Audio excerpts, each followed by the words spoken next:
My last name is pronounced Kolaric, actually Kolaric. It's like rich Coca-Cola, Kolaric. People have their own variations like Kolaric, Kolarikovna, and a lot of other things, but it's Kolaric. So I was born in Belgrade in Serbia. I lived for a year on and off when I was a kid in San Francisco, and then I moved with my family to Croatia.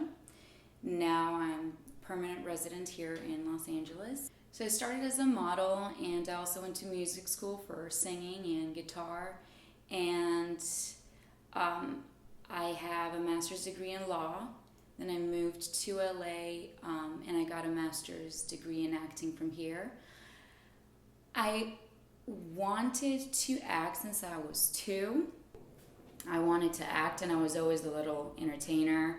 Whenever we would go to a family's friend's house or something, I would jump on the table and dance and sing for them and entertain them. I was always that very, very hyper kid. I got the lead role for Classroom 6 through 3 different courses of auditioning.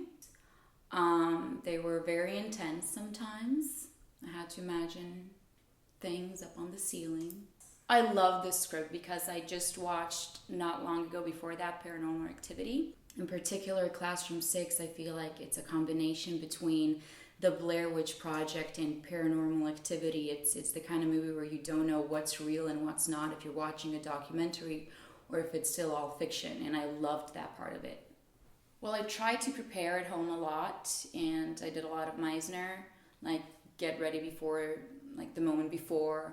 But then once we got to the set, the director told us, to forget the script. It's all going to be a lot of improv, which in certain moments was amazing because it's so much easier to be yourself and use your own words. In the end, the producer and the director decided to actually lock me inside of the basement inside of that school where we were shooting. And it was very dark and deserted, and they wanted for me to get into character there. And there are different stories about that too, how that went down. We had all the night shoots, and we were all delirious after a while and having fun and making jokes, and it was amazing. And I made a lot of really great friends that I'm still in contact with. Regarding the strange events, that was the case when I got locked inside of that basement. So I was standing there, and I was, in a way, if this is the entire hallway, there was this little teeny tiny hallway here and the door to one of the classrooms, and I was standing right there. And after I'm sitting there for a while,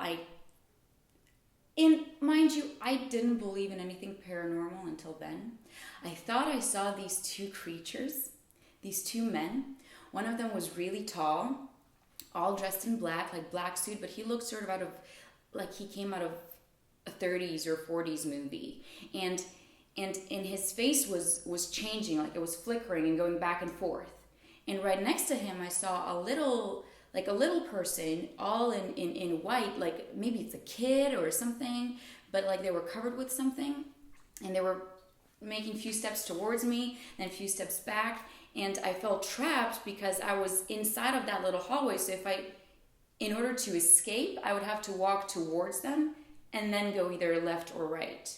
And so I was just trapped there, and I was screaming for anyone to open the door, and they wouldn't open the door, and I was just stuck there for like half an hour. Finally, they heard me. They opened the door. I saw the light. I was like, okay, they're gone, or I don't know what's happening with them. I just decided, okay, it's now or never. If they catch me, they're going to catch me. If not, they're going to be gone. It's all in my head. And I ran outside, and they started shooting like, oh, so how was it? So tell us, because they wanted to use that for footage too. But that was terrifying. And then one of the actors, apparently he's clairvoyant in a way. So without knowing what happened to me, after, 2 or 3 hours, they went down the same hallway and took some photos. And he saw the photos, and he said, yeah, once you see certain drops or mist in the photo, you know that there's someone there.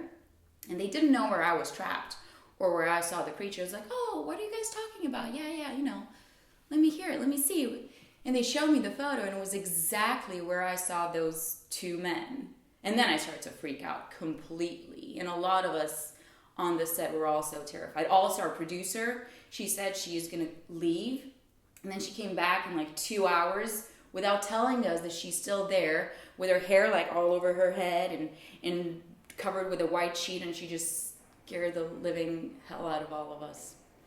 So that's how the shooting went. It was very interesting. A lot of really interesting stories and memories.